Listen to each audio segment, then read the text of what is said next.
I learned something recently.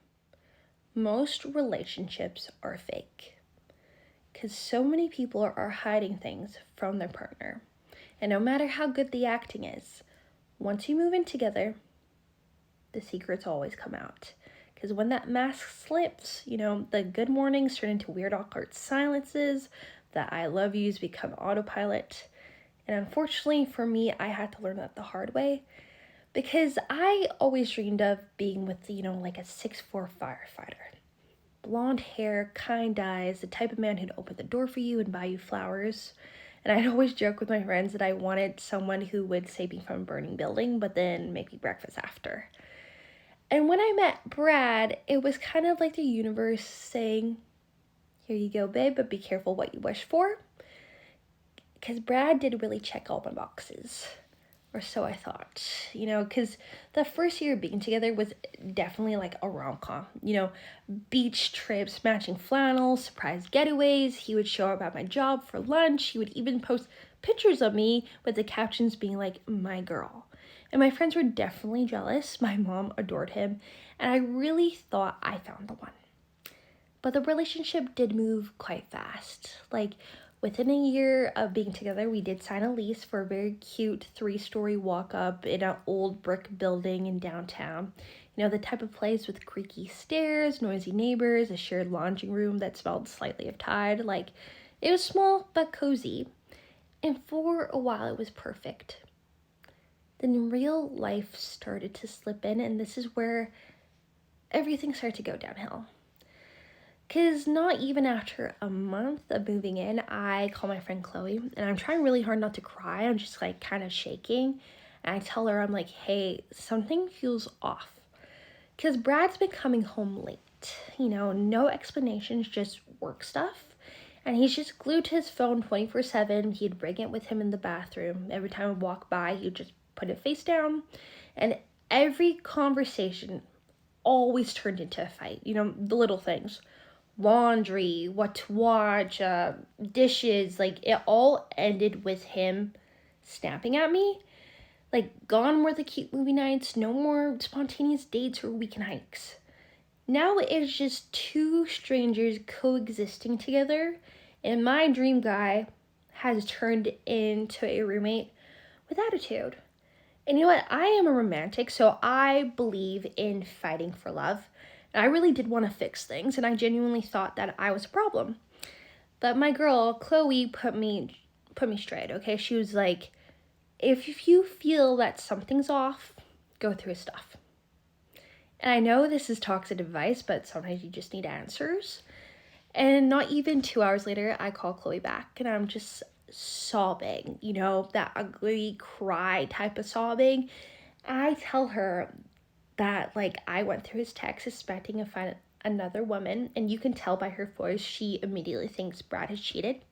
But no, it was like 10 times worse, because I found messages to his friend, and they were talking about me, not in a loving way, not even like ranting about something stupid I did. He was saying stuff like, I can't stand her anymore, she's suffocating, I need to get away from her, I'll do anything to do so. Then I found the email to our landlord of him saying that our relationship is not working out anymore. He would be moving out, and I would be paying and taking over for all of the rent.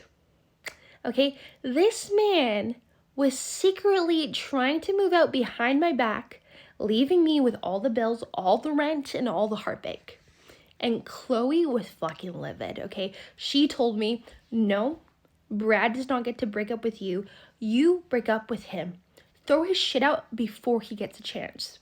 So that's exactly what I did. Like, I packed up all his shit into garbage bags, dragged him out onto the curb, and just locked the door.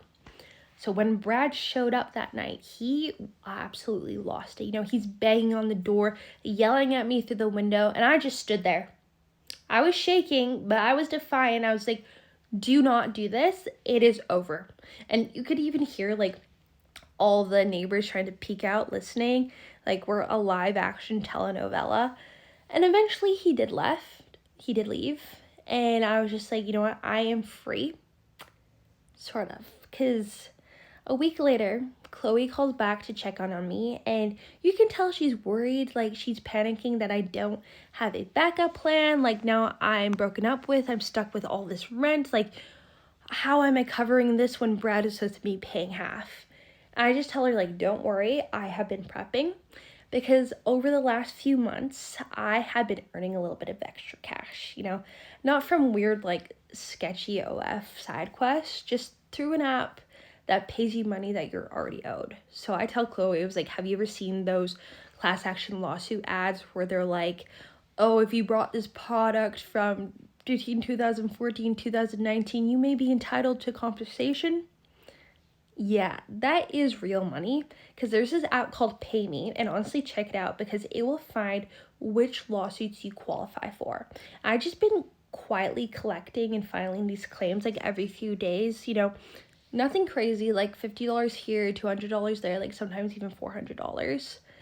I just tell her, I was like, you know what, I guess I've been manifesting independence without realizing it. And honestly, you know what, Brad was plotting his exit, and I was unintentionally planning my escape.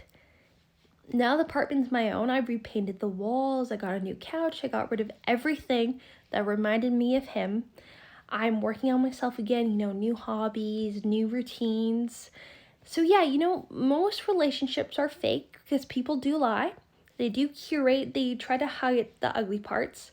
But when life strips that away and you start to see who you're really with, that's really life giving you its own present. Because I did not get my fairy tale firefighter, but I did get something better.